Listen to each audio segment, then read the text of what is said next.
Hi, I'm Bob Doyle, the information philosopher, webcasting from my new ITV studio in Cambridge, Massachusetts. Information philosophy is the first new method of philosophizing since logical positivism and analytic language philosophy in the early 20th century. It's a systematic philosophy with methods applicable to all the fundamental questions about the nature of the universe and our place in it. In many ways, information philosophy is radically different from the philosophy taught in our universities today. Now, why do I think information analysis, thinking in terms of information, should become the preferred basis for all philosophy? Because I'm going to argue that information is neither matter nor energy. Information needs matter to be embodied in our brains, for example, and it needs energy to be communicated, like this lecture coming to you over the internet. But neither matter nor energy are conserved quantities. I should say matter and energy are conserved quantities, my new prompter. It may be hard to believe, but the total amount of matter and energy in the universe today is exactly the same as there was at the beginning of the universe nearly 14 billion years ago. And if we can't change the total amount of matter and energy in the universe, what can possibly explain all the evolutionary change that we see?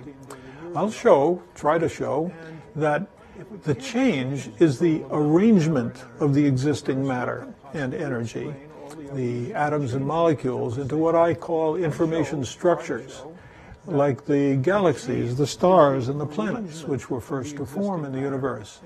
But stars are passive objects under the complete control of physical forces like gravity, electromagnetism, and nuclear energy. They are formed not involving their own selves in the formation process. It was physical forces that does all the creation. But living things, like you and I, are dynamic and growing information structures under the control of information processing. By that I mean algorithms that are working to arrange the material in our bodies at all times, and this is true of all living things. I'll show that we are forms through which matter and energy continuously flow. And it's the information processing from the DNA in all of our cells to the thinking in our minds that controls these flows of information and energy. So information plays a very major role in all living things in the universe. And I'm going to be very radical here by claiming that information, abstract information, is like the modern spirit, the ghost in the machine, the mind in the body. It's our souls, and when we die, it's our information that perishes, while our matter remains. Now, I think information philosophy can explain some mysterious aspects of quantum physics, like the two-slit experiment, the collapse of the wave function, and entanglement, the mysterious idea that a cat can be simultaneously dead and alive, that one object can be in two places at the same time, or that information can be traveled faster than the speed of light. These are all very radical ideas which, as I've studied Albert Einstein, I've found that he always was annoyed or upset with many of these ideas, even though he was the one who discovered them in the first place. So I'm hoping to give you a new look at many problems in philosophy and physics as a result of thinking about them in terms of information. First, it's a Monday. It's the 5th week of giving lectures over the internet, and I'm very happy with the progress. I've redrafted my opening statement, and this time we didn't run music behind it. Some people thought we don't really need music, but I'm hopeful that you will enjoy a kind of reminder of the basic idea of what it is we're doing every day with these lectures.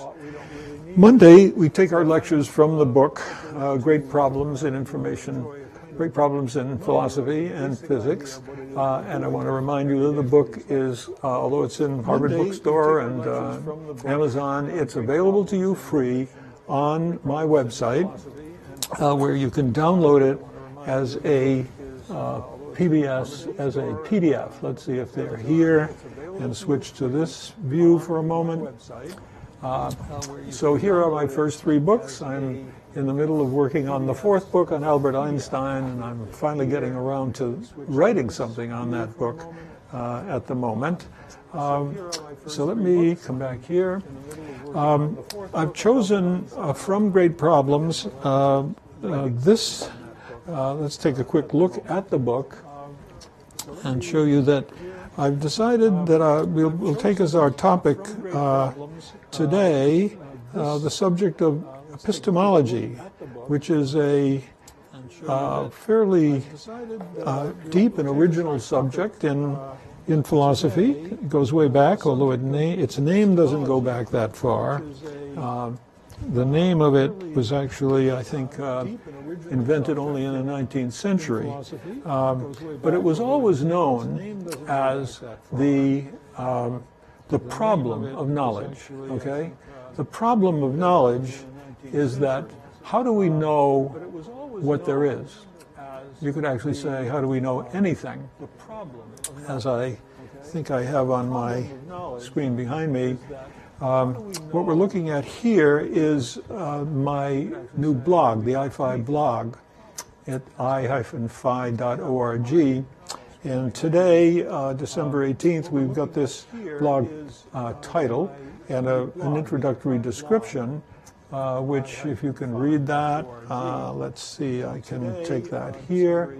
You can see it's very similar to what I have in the book, but let's take a look at the book for a moment. I always enjoy showing you how I've written these books and progress I'm making in writing them.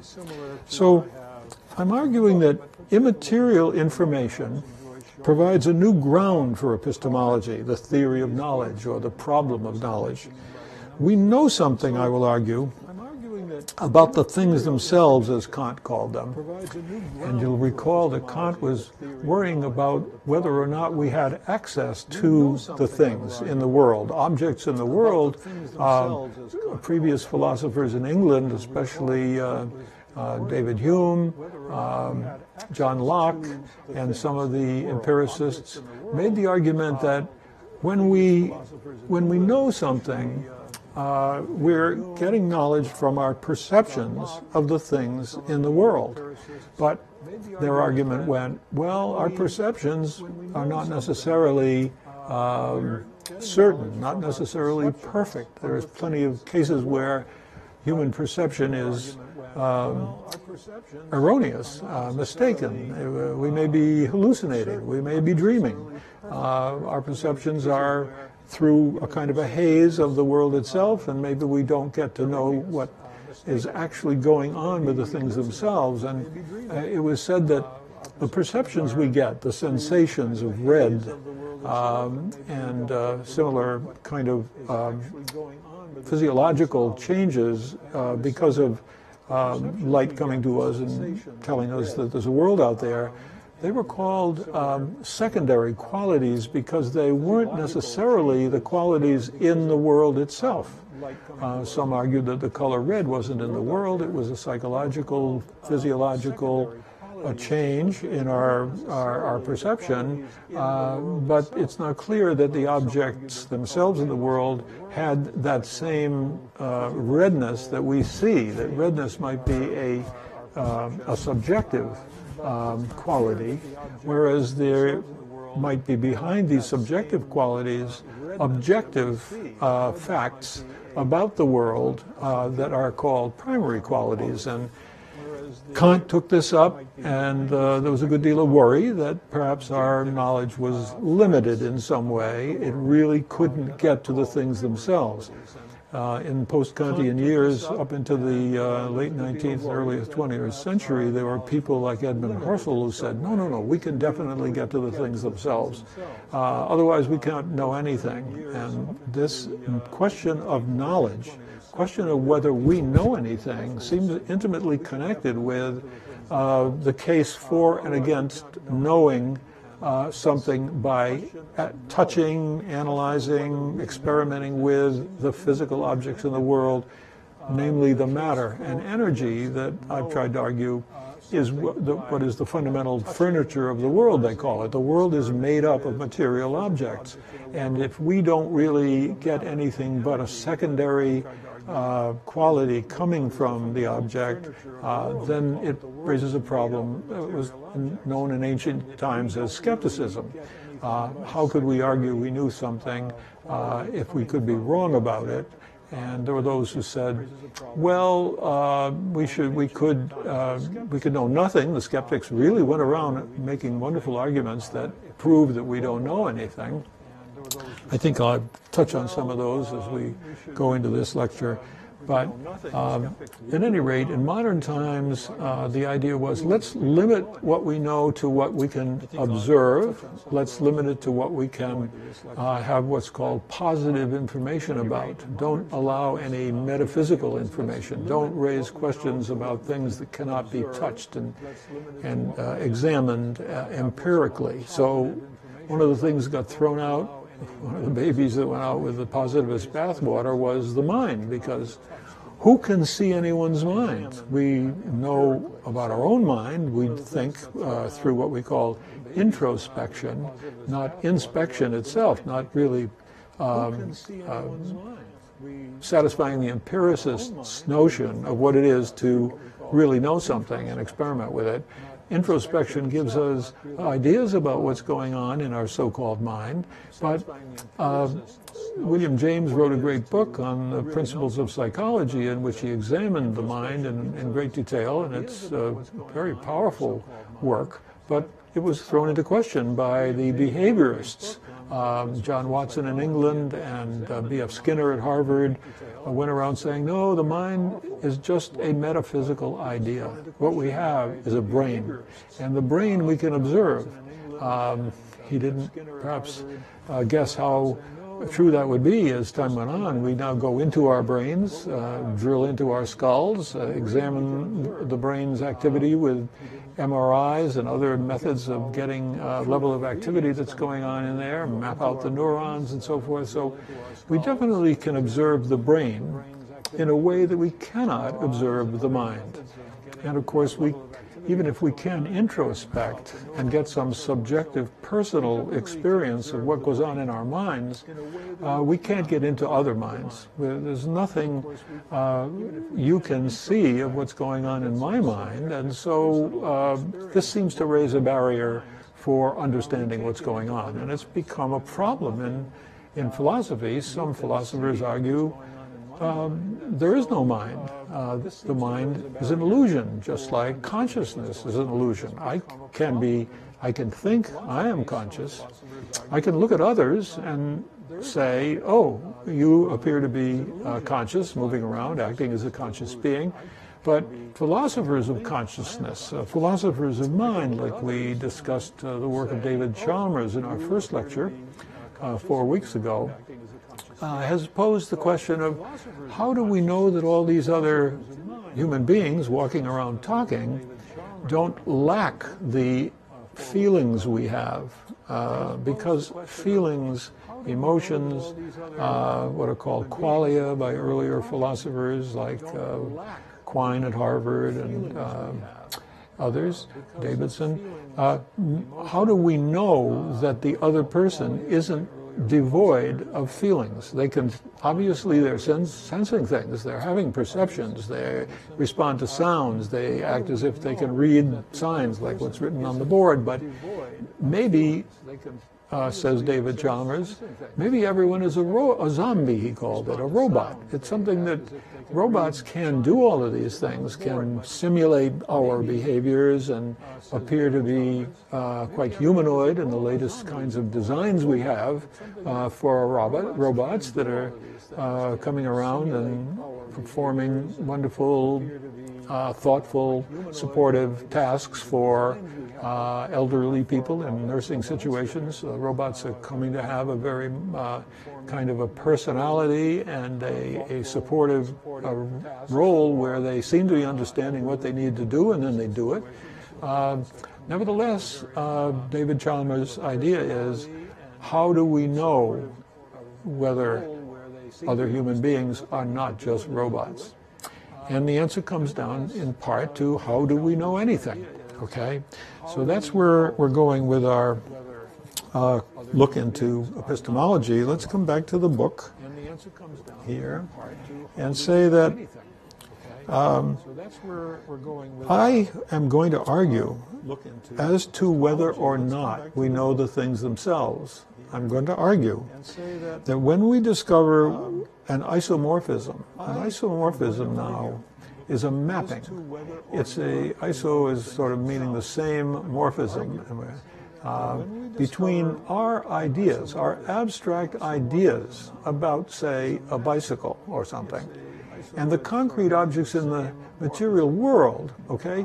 What does it mean to have something similar? An isomorphism is there's a one-to-one mapping which suggests that the idea of a bicycle, when analyzed in words, when analyzed in rough notions, and throughout history the question was, well, let's say a horse. What do we know about a horse? Well, horses come in all kinds of shapes and sizes, and so how can we have any real connection between the idea of a horse, let alone the word horse, which is different in different languages? How can there be any mapping between the abstract and the concrete? And information philosophy maintains that is seen by taking the information, the abstract information. For example, a typical bicycle is described, and it can be described today in data structures, information structures, in a computer that is simulating and presenting on a screen an animated, especially I like the animation because it gives you the time behavior, but the information that we have in our minds about a bicycle, it has two wheels, it has handlebars, it has some method of causing the back wheel to move by pushing on pedals, and it has a chain. All of these things that we know about a bicycle, okay, can be described as information. And this is the start of my work. Instead of talking about it with words, or even the more interesting, complex ideas of what we do with a bicycle as a transportation system and so forth, as long as we can get out enough of the abstract information to simulate it and in a computer program, then we have something like a simulation, a mapping between ideas which are not concrete and concrete objects. All the way back at Aristotle, he had argued that all of Platonic ideas, all of Plato's ideas, which Aristotle said his master had come up with these ideas, and maybe he was smoking something or the equivalent when he was just imagining the reality of the ideas that are behind objects. And Aristotle said, oh, no. The ideas are simply abstractions of the common features in many concrete objects. So we might abstract away the circle from a dinner plate or a ring or the appearance of the moon or things like that.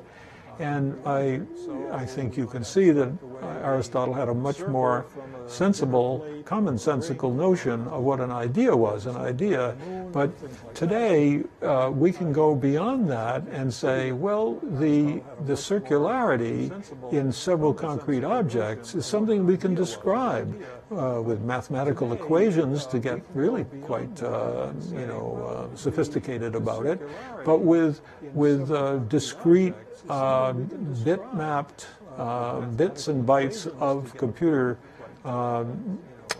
information, we can have that information look arbitrarily like the objects that we claim this is an idea about.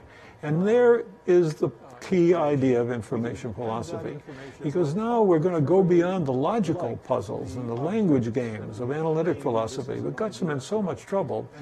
And information philosophy identifies knowledge as information in human minds.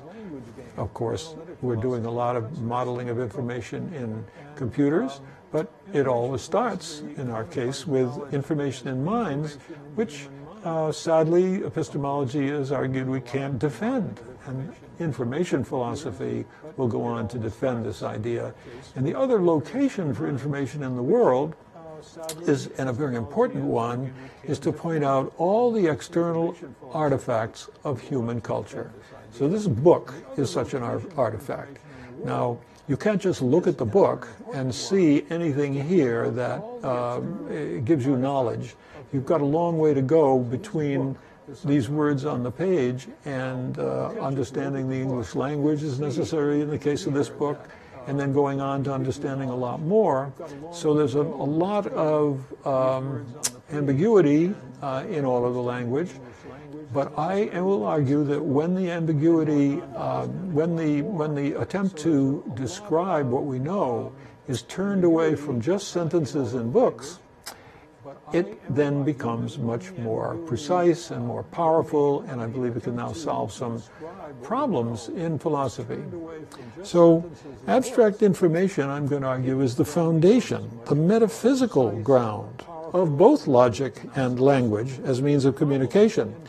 And I think you can see I want to call this metaphysical, and just remind you that you'll find a lot more detail about this in my book on metaphysics, which goes rather deep, but I'm happy to say I'm trying to bring back metaphysics and find that there are important things that can be said about it.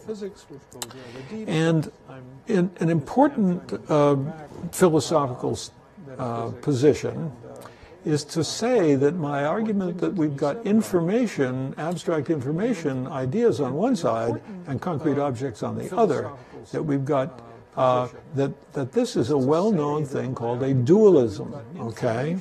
And I'm going to argue that information philosophy restores or considers important the ancient dualisms, and there have been many of them through the ages. In my book on problems, I think I've got a chapter on dualisms somewhere here, and list the names of them that start way back at the earliest days when Parmenides was arguing about everything as eternal being, and Heraclitus was saying, oh no, everything is changing at all times, change is the rule, there's nothing unchanging except, said Heraclitus, and this is an important thing I want to really stress, I think all the ideas that things cannot change, truths cannot change, and so forth, that Plato gave us was, and from Parmenides, the idea of change as, plus ça change, plus c'est la même chose sort of idea, that there's a constancy going on behind the change. It was Heraclitus who first argued that all this change, wonderful lines like, you can't even step in the same river twice because it's changing all the time. Heraclitus did tell us that there are what today we would call laws of nature. He simply called it the logos. The logos being a reason, and today we think of it as the cosmology, the logos of the cosmos. The concept of the logos is that there is an unchanging law behind everything that's happening, which, although Heraclitus might have gone too far and thought everything was, the law was constant, and that gave a kind of a permanent, eternal aspect, which it really does. I regard Heraclitus as perhaps the first scientist, the first person who saw not only change, but that maybe we would discover rules behind the change, and that would give us knowledge and science. I agree with that. But for 2,000 years, we've had people saying, no, we can't be certain of our knowledge. And let me kind of see whether I have that in the book here. Come back here to our view. It is, information philosophy, a dualism. Information is part of the dualism that's parallel to the material substrate that the Greeks called the hypokeimenon. The hypokeimenon, it really means the under. The hypo is like hypo, like hypodermic. And it, for the Greeks, was the underlying thing that gives matter its form and its shape.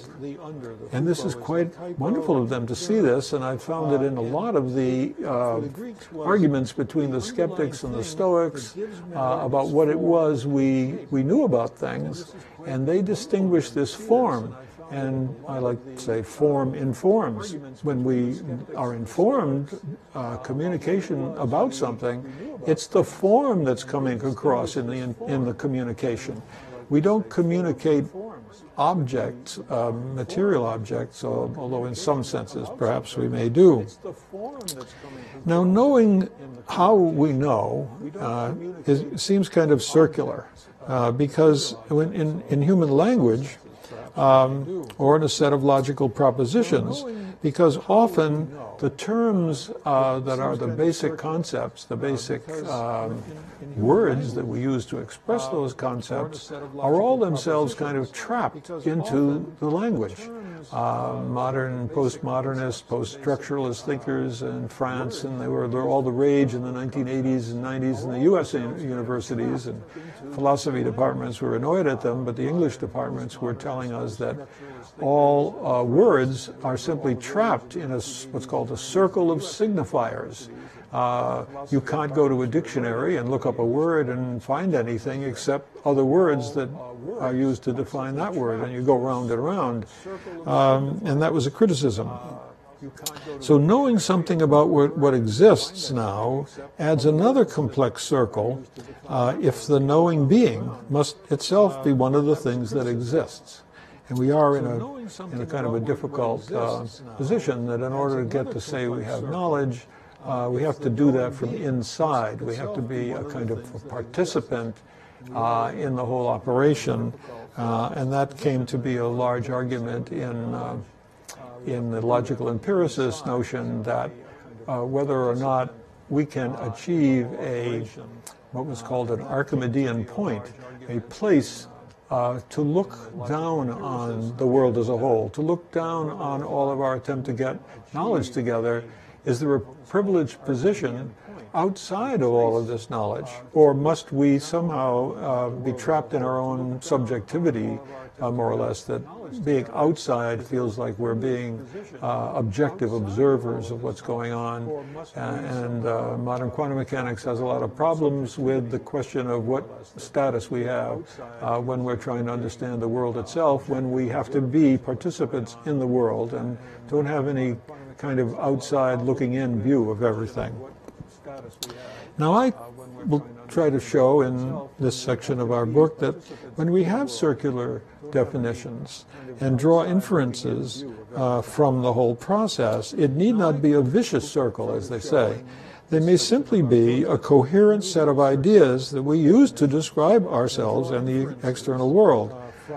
Quine liked to say that we were all inside a circle, but that circle could be kind of a fabric, which we could pull and tug on some parts of it. Before him, Charles Sanders Peirce had pointed out that, well, you may be lacking confidence in some particular thing you know as we build up our system of knowledge, but we can question any part of that as we try to test whether it's working for us. We just can't deny or contest or question or doubt in the Cartesian sense. René Descartes said, I will doubt everything, and therefore I build up a situation or a set of things we know without any contradictions by starting by denying everything. And of course he claimed the only thing he could not deny was that he existed, and so forth. Well, Charles Peirce did a much better job of talking to what it means to doubt things, because the fundamental workings of science is to assume we can question anything and repeat our experiments or push our experiments into directions which seem suggested, and test them so that anything is testable and in a way in science, and in principle anything is deniable. It's just since Peirce's pragmatism, you realize we can't deny absolutely everything, as Descartes thought he could do, and start up with one little fact at a time. Instead, as Willard Van Quine basically described it, our system of knowledge, what it is to have knowledge, what is this epistemology, is to consider epistemology and the whole process of claiming to know things should be part of the natural world. He called it naturalized epistemology. in which everything that's going on needs to be fitted together into a fabric in one metaphor, but it argued that, and this goes back to a Hegelian sort of idea, that in some way the world is a system, it is a holistic thing into which everything will find a place. Now Hegel went too far and said if you just push one of these, it'll change all the others, and tries to draw conclusions about everything from looking at one or two little sentences which are claimed to be absolute ideas and other nonsense that will give us the complete notion of logic. Hegel was one of the great original modern attempts to do a logic different from the Aristotelian logic. Nothing he did ever made any sense. There was no advance on logic by Hegel, although there were advances in logic towards the end of the 19th century, and someday we'll be able to talk about them. So, coming back here, so I'm arguing that the circular definitions just may be a coherent set, and the coherence idea was an attempt to define knowledge not in terms of logical consistency, because there was a concern that logical consistency, like Hegel claimed his work was logically consistent, more is needed. And one thing that's needed seems to be a kind of coherence, that things are fitting together well. And beyond that,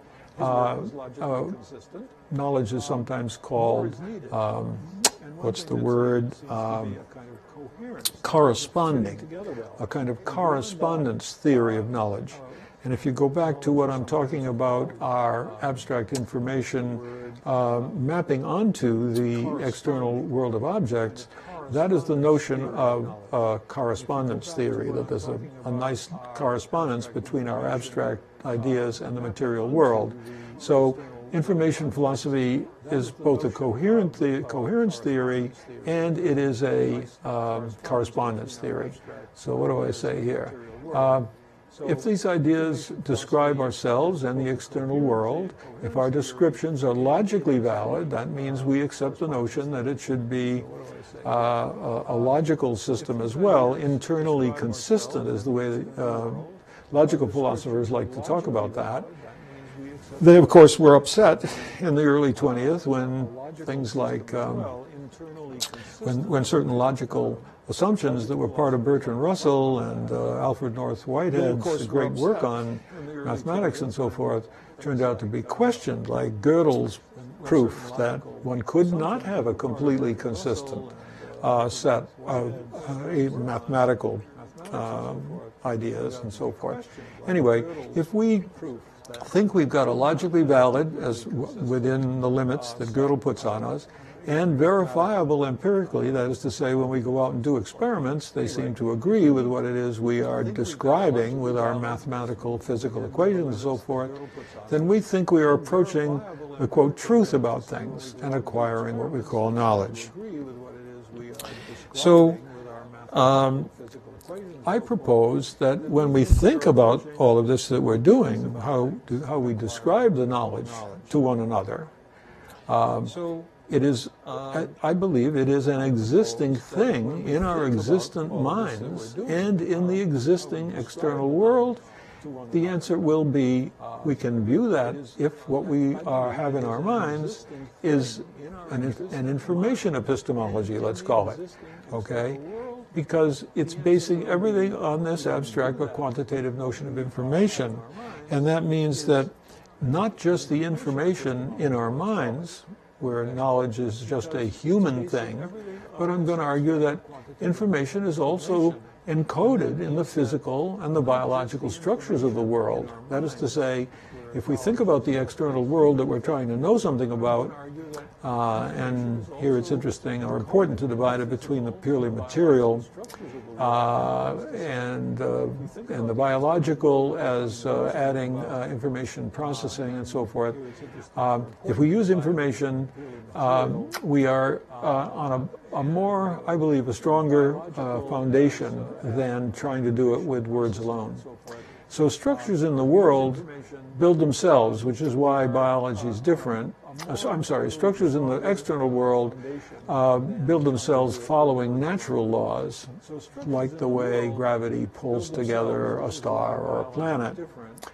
And the biological is different. I haven't emphasized it here so much, but structures in the mind are partly built by the biological processes and partly built by human intelligence, which is, as I've tried to prove in my work, both free in the sense of free will, creative in the sense of bringing new information into the world, new things under the sun, and they are unpredictable. So let's see. There's a lot more to say about epistemology, and one of the last things I'll say before we try to look at something else here is that I describe knowledge, that is to say the human knowledge in the universe, as the sum of all the information created and stored in minds and in human artifacts, like our books, like this, our internet network, computers, all the knowledge on the internet, including this YouTube, Facebook video, and so forth. That's my view of knowledge, that we can consider it to be the sum of the information that we've been involved in producing, bringing into the world, and then communicating via books and via the internet for this lecture to others like you who are listening today. And this word sum began back in the early 1970s as a sort of a joke when I thought that the famous quote of Descartes, that he thought, therefore he was, cogito or cogito in modern English, I think, ergo, therefore, I am, the sum, cogito ergo sum. I had in the 1960s already thought myself to be working on the problem of how the mind works and how the mind is free, and I thought, why don't I just call it my cogito model?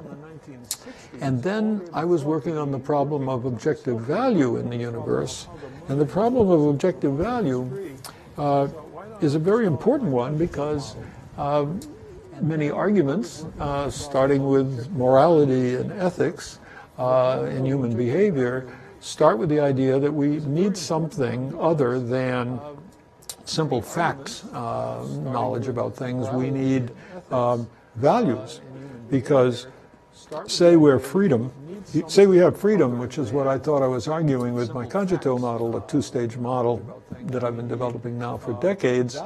That model gives us a break with the deterministic causal past, and then a chance to choose between things. And in the whole model, it allows us to create new things if some of the possibilities that come to mind are genuinely random and haven't been in the world before. If you have an idea that no one else has ever had, you're creating new information. So my cogito model gave me a way to make free choices. But what good is such a freedom? It's the kind of existentialist notion that we're condemned to be free, but it's absurd, this freedom. A freedom just to be able to do something which some accuse me or criticize the libertarian free will position as claiming that we have an ability to break laws of nature and that we can do miracles and so forth. That's nonsense. We can do things that haven't been done before freely and create information in the process. But what does a free decision mean when you need to connect it, as one does in traditional thinking, connect it to moral responsibility? And the answer there is you need one would hope to find sort of an objective value to guide our moral choices. And some people said, well, our morals are created by our societies, and that leads us to a certain moral relativism, which is probably correct. And one hopes that by thinking about it, many moral philosophers think they can find more absolute, non-relative moralities, and they would do that by, for example, studying comparative ethical systems around the world, typically based in religions and religious traditional beliefs that were written down or handed down and written down orally or through books, so that Some religions claim to be people of the book and so forth. And they examine all of these books and close look at most of them, and I've studied dozens of religions. A humanist often throws up their hands and say, well, let's just find the things that are common to all of these things, like thou shalt not kill, or so forth, and that maybe those are objective or super subjective. They seem to be shared throughout all these different subjective points of view, and maybe that makes them as close to objective as we can get. And in recent years, there's been, certainly the traditional religions have fought hard against an idea of a secular, humanistic derivation of moral rules. They claim to know them better, and some of them claim to know them so well that they've been given the word from some supernatural entity who's spoken to them through some person, a prophet-like person, or through the words written in a book. And these are such deep truths that they can absolutely go out and behave or rationalize their behaviors relative to others who do not share those beliefs by, for example, ostracizing them, or worse, killing them and driving them out of society because they have different beliefs. That's an enormous problem, and I've always had hopes we could make some progress in this. And one of the biggest steps towards such progress in the 20th century has been to say, well, let's take that we shall not kill to beyond killing humans. Let's think we shouldn't kill animals either, or even plants, some extremists who have a kind of bioethical view that life itself is a value.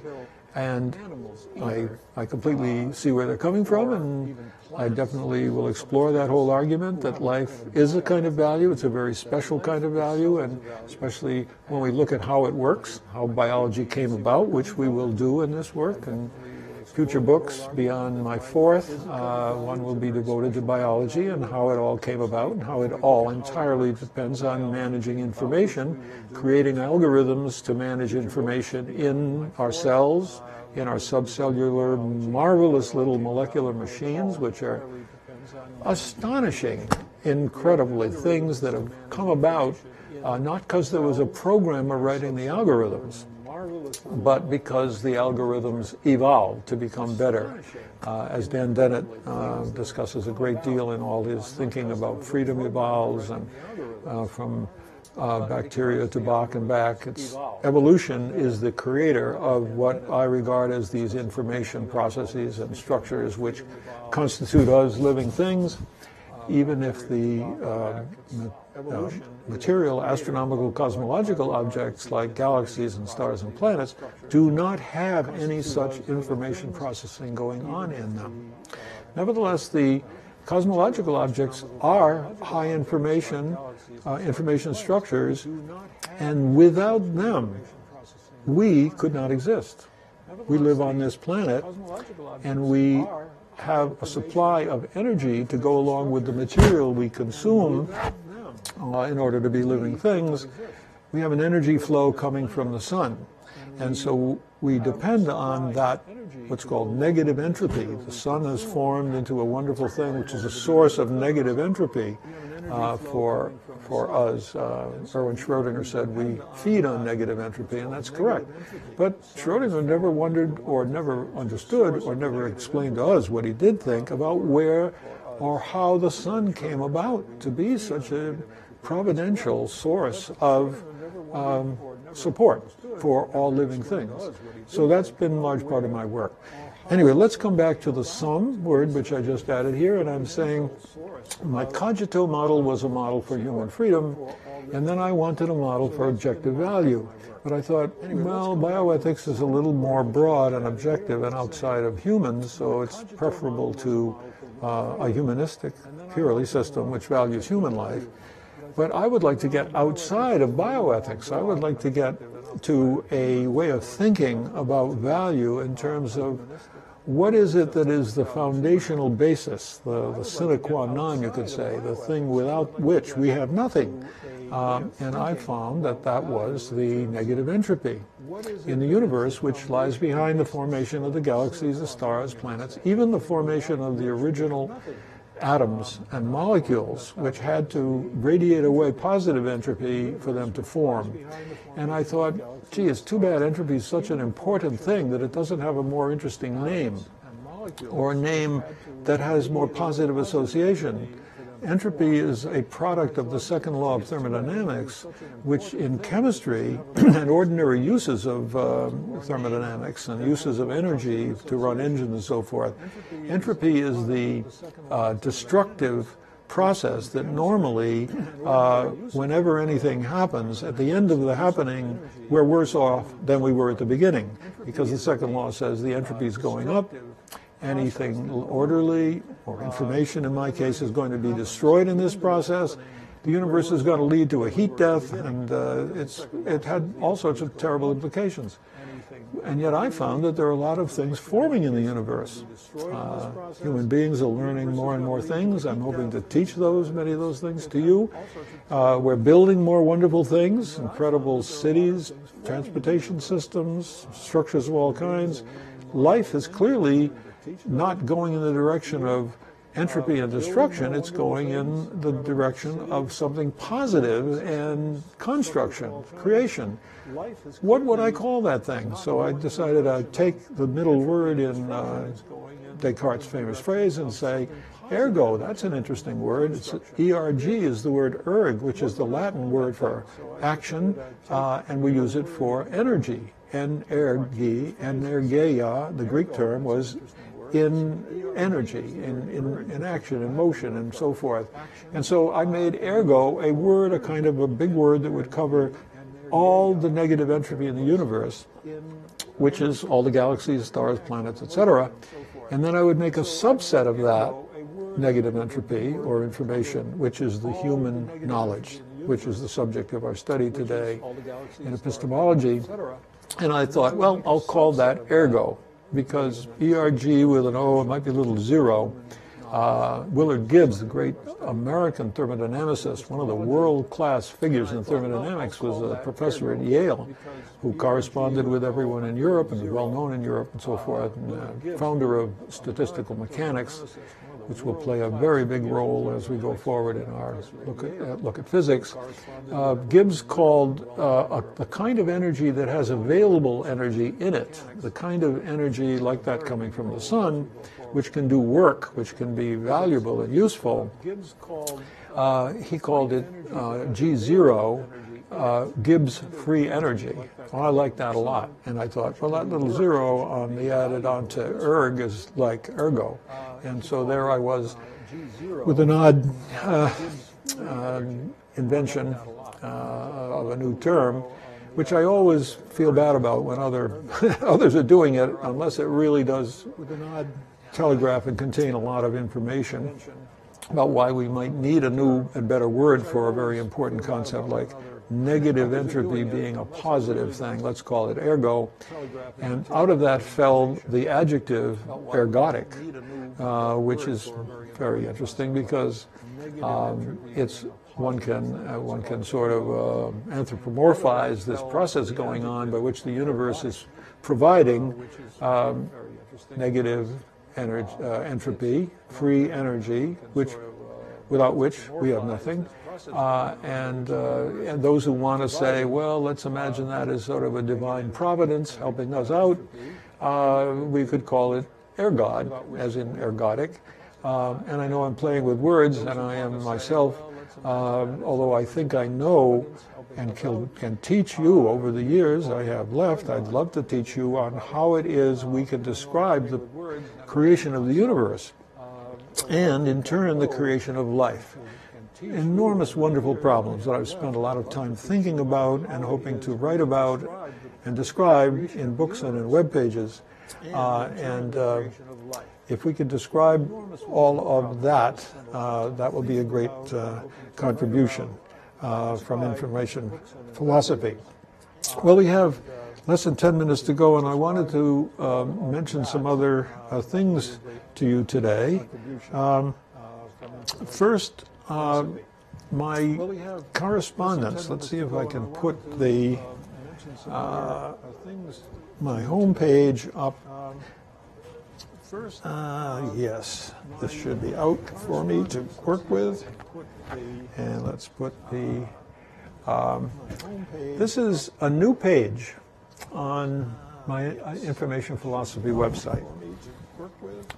And it's a response to some people who've written recently. Some are leaving comments on my YouTube videos. Some are emailing me. And I'll remind you of my email address, those of you who would like to contact me. Many just write in and ask questions that they have. They have questions that they think are philosophical questions, and they're looking for answers, and they're hoping maybe I have a better answer than the thing they've been given from wherever they got it from in their past education. And I try to answer. I try, brief answer and get it out to them. Maybe a reference to a page on my website, because I've given a lot of thought about that. But that's not exactly what I see my role today. It's a little broader than that, because I would like to create a new method of philosophizing, a new way of thinking about problems that are classic problems in philosophy and in the sciences, physics and biology and psychology, ultimately, with all those questions of consciousness and so forth. So, since my goal is to create web pages and books, some recently asked, could they help in some way? And so I'm basically thinking I'd like to say to you, I'd like you to appreciate what it is I've done. So let's go back for a moment to the home page and see what I've done is collect work, analyzing the works of some 300 philosophers and scientists. And they've been read very critically from the point of view of what do they have to say about information, if anything. What's in their work that kind of understands that how it is we could be free and yet not random. All the questions that I raise along the top of my website, I have read these philosophers, okay? So that means I've got hundreds of pages on the website, and then I've got all these problems. I've got knowledge problems. Just today I added a menu item for epistemology, and I'm writing out the chapters in the book I just showed you and turning them into web pages. Here's the value question, and you see I've got here not only the ergo, which is negative entropy or free energy. I've also got this idea of the ergod and how this can be anthropomorphized into an agency which is in no way responsible for the evil side. Not only is information philosophy a dualism in the sense of separating abstract information from concrete material entities. Okay, that's a big move. But there's a second move in which I think it's a kind of Manichaean, or in the early religious discussions, the great contest between the light side and the dark side. You know, in Zoroastrianism we had Ahura Mazda, a kind of a god of light, the bright sky, and we had Angra Mainyu, who was a satanic character.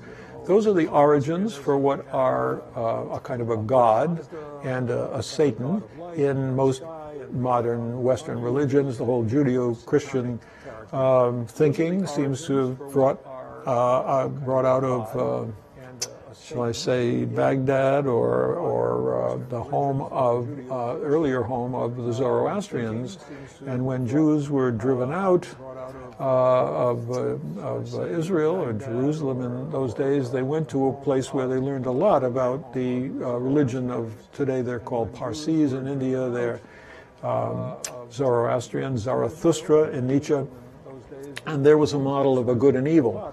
Well, so here I have a wonderful dichotomy, more or less, between the good guys and the bad guys in the form of entropy entropic processes, which are destructive, evil processes that destroy information and order on the one hand, and on the other hand I have negative entropy, or what I call ergodic processes, that in the process are able to drive up the positive entropy somewhere else, because you cannot get away from the second law of thermodynamics.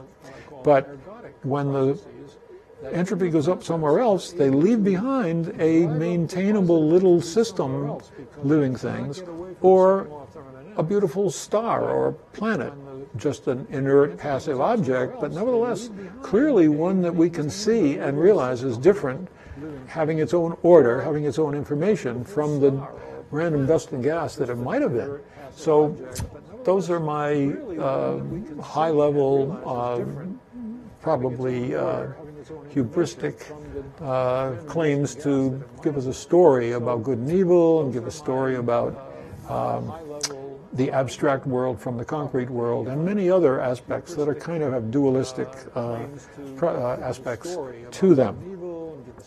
Okay, so again, we're running on to just a couple of minutes, and I want to show you that the home page now has a new link on it, and it's called Want to Help. And there are some rather mundane things that need thousands of things to be done, and as I now start to acquire more and more viewers along with my readers, I'm wondering whether some of you might want to take on some of these tasks. So I've written this page called How You Can Help Information Philosophy. Let's take that page to the screen, and I think maybe I could put it up on another page here that I could expand, but no, maybe not. We don't really have enough time. All right, so maybe I do. Let's try this one, and that's over here, and see if I can pull it up and say, here's the new line that I just added to my introduction, that it's a new method of philosophizing. And I write that I really appreciate the many emails I get. If you look at this page, I always try to do a quick answer. But I'm now beyond my books, beyond my website. I built a webcasting studio because I was involved in the very first podcasts back at Harvard in 2003. And today I believe that video webcasting should be the teaching tool of choice in the future, because it's viewable today by more than half the world population. I'm suggesting you become an information philosopher just by talking in terms of information and thinking of yourself as an information philosopher. And then I'd like you to think that what we're doing is gathering knowledge rather than beliefs, which are ancient beliefs, not that you need to give them up. And then I'm suggesting that you might want to add a link to my i5 pages by putting them on Wikipedia. Some people write that they use Wikipedia, they use Stanford Encyclopedia, and they often find when they do a search, they get links to my Information Philosopher website. And you can strengthen those links by going to a Wikipedia page, and go to the Wikipedia page and go down to the bottom and see if there's an external link to my page, our page, on that subject. And if there isn't, if you like our page, you could add a link at the bottom that says Mind Body on Information Philosopher, right? Or William James, I think there is one already on Information Philosopher. And that'll just be an incoming link to my site, which will increase the ratings of all these thousands of pages here. You know, basically I've got hundreds of pages on philosophers, hundreds of pages on problems, and it adds up to thousands of pages who, if they had incoming links from if you have a website, you could put a link to our Information Philosopher website itself. That would improve our ratings. So, again, thank you very much. This has been a Monday lecture. Tomorrow we turn back to free will. And I hope you'll join us, or again, write to me if you have some ideas. And I'd love to try to work with you to see what you can do to strengthen the arguments I'm giving you that you agree with. And it looks as if we have 10 or 15 seconds on the clock. And I am, again, very happy to have you with us today. I'm learning how to cut off the program for CCTV, which carries it live, cablecast in Cambridge, and the programming that's going into a YouTube and Facebook live show, which some people are watching that way. And of course, then it becomes on demand in the future. So thank you very much.